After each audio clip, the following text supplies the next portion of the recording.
What's up, guys? Heck of a night overall, especially for Brazil, right? I mean, Yeah, I agree. That country. So what were your thoughts overall on tonight? What's that? Just the overall thoughts on Yeah, listen, I think that I just ran into Teresa in the hall, and that's never fun.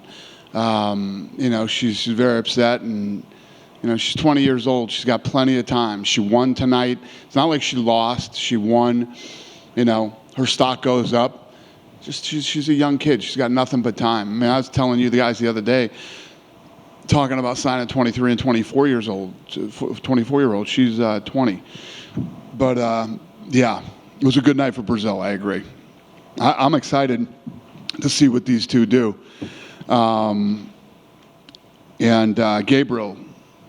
Gabriel's special. Ismail is super talented, durable, ton of fights. Yeah, I'm excited to see what these two do.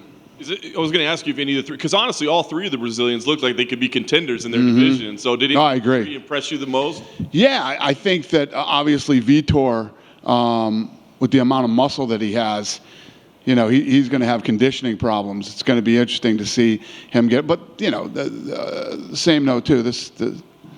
These guys are under a lot of pressure here tonight. So he got this one under his belt, got this experience, got some good rounds in with a very tough guy who's 8-1, and he's going to have to work on the gas tank in that light heavyweight division in the UFC. Unique situation with brothers as well. Just curious how you approach that as a promoter. Do you try to look at those guys as a package deal moving forward and try to sell them that way, or do you kind of let everybody have their own path? I hadn't thought about it yet. Obviously, I know they're both super marketable and very talented, but we'll see. But I'm sure, if you're them, they probably do train together and probably do want to fight together. And why not throw them on the same card? And I was going to ask, is it an automatic? Obviously, you're finally going back to Brazil for the first time in a long time. Do you get in the matchmaker's ears and say, let's put those guys on that card? Is that an automatic? I don't know if it's an automatic. We'll see what they have planned, the fighters themselves.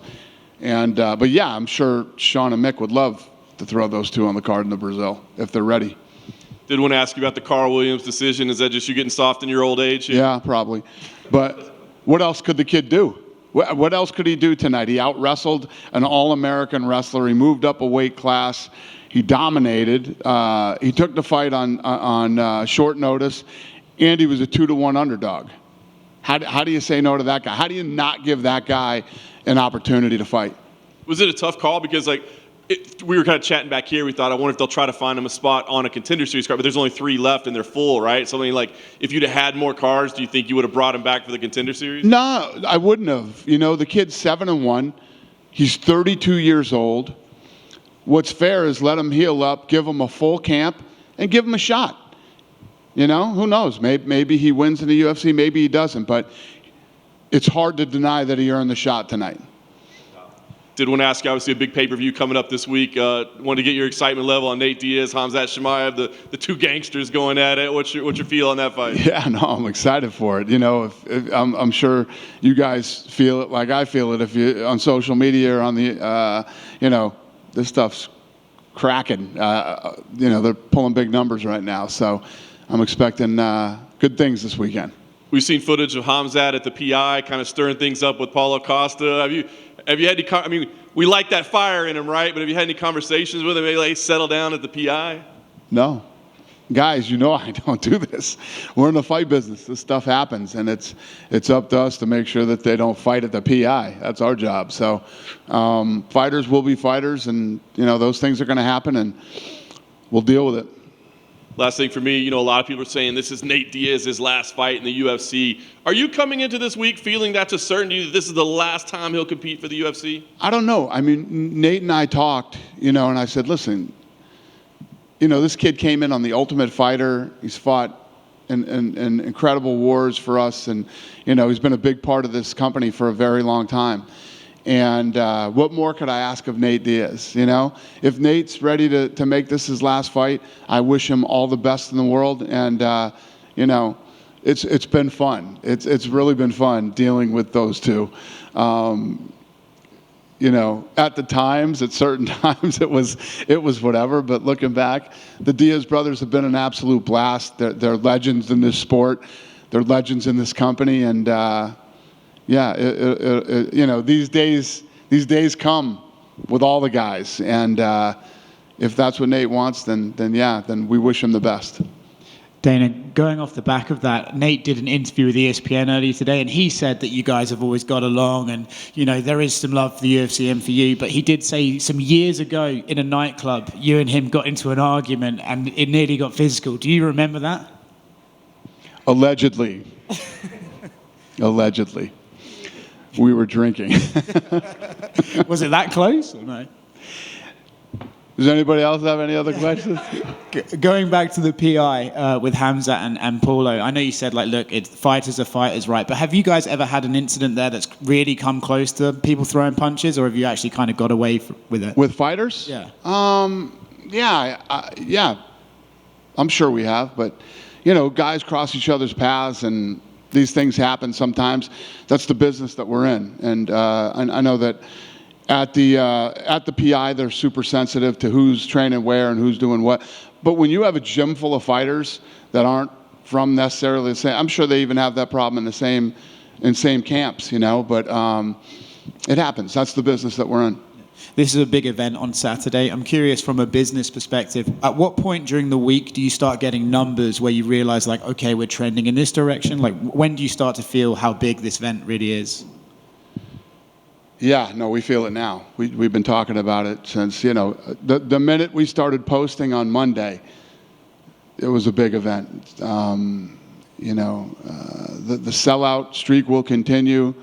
The gate is probably going to come in north or right on 5 million, and we expect big pay-per-view numbers.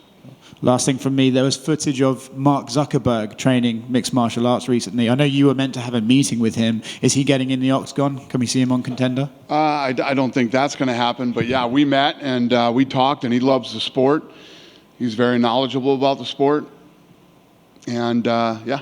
Is there a deal to be done there some way in terms of your content on his platform? We do. I'm pretty sure we do have, we do Facebook and Instagram. Yeah, but get him to do more.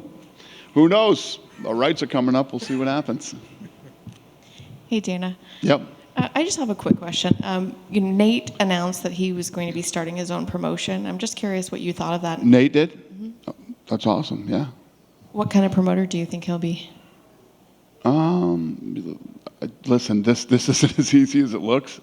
Lots of people have tried, but the more people that get into this sport, the more talent that's created.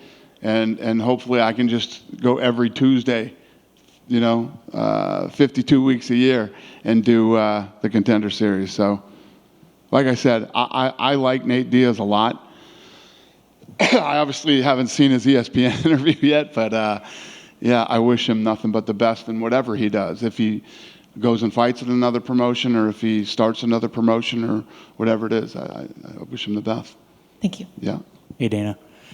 Hey. You had a successful night at UFC Paris last weekend. Yeah. I just wanted your thoughts on the event. Yeah, it was incredible. The energy was probably as big and as badass as anything we've ever done.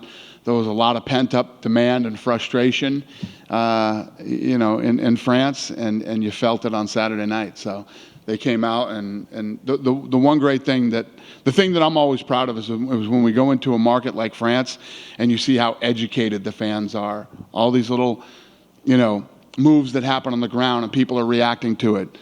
That's what I love. Did you have the kind of same feeling you felt when you went to London this year about going to Paris? Oh yeah, yeah. It's a different vibe in Europe. You know what I mean?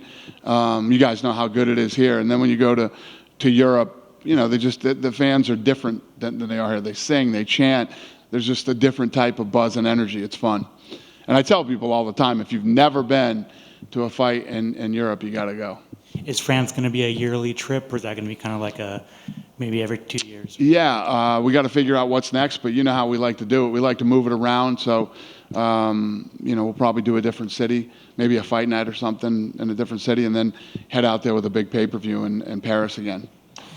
I know matchmaking was today. Do you have an idea of... We did not do matchmaking today. I had another meeting today that I had to not do matchmaking. Do you have an idea of where you're going to go with the heavyweight division? There's so many questions about John Jones and Stipe and Francis, and Cyril Gane just looked great, and now he's going to be out for a couple of 5 months with a broken hand. Like, do you have an idea of? No, those are all great questions. Those are all things that we have to figure out, but it's a very, very good problem to have.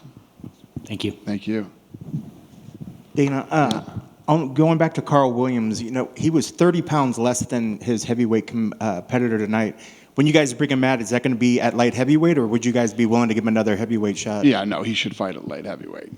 You got away with this one tonight. You don't want to mess around with our heavyweight division if you're a light heavyweight.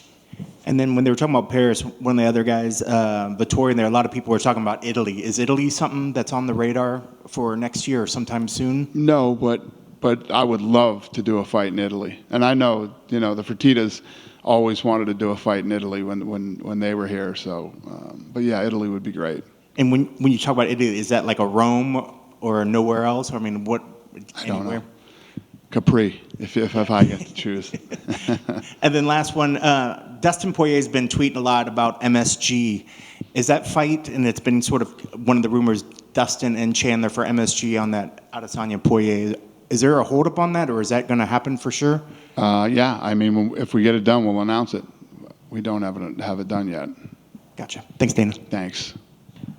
Yeah, hey, Dana. Hey. You're a big sneaker guy. Yeah. I know you've done work with Jordan Diab and the shoe surgeon. You got two of the biggest sneakerheads in the UFC fighting each other this weekend in D-Rod and Kevin Holland. Yeah. I'm just wondering if there's a performance of the night bonus between the two of them. Are they going to get maybe like a custom sneaker bonus as well?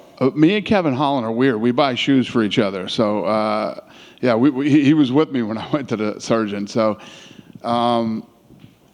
no, but probably. I don't know. Yeah, I buy him shoes anyway. I always buy him shoes, and he just bought me some shoes that he's bringing me too.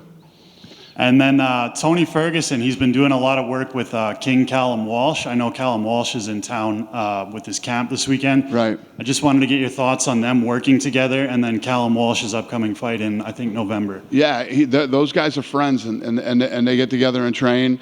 And Tony was at his last fight, and I'll be at his next fight. And Tony probably will too, which is coming up. You know the date on that, Lene? No? When? November 3rd. There we go. Yeah, he's fighting November 3rd. And we'll be there.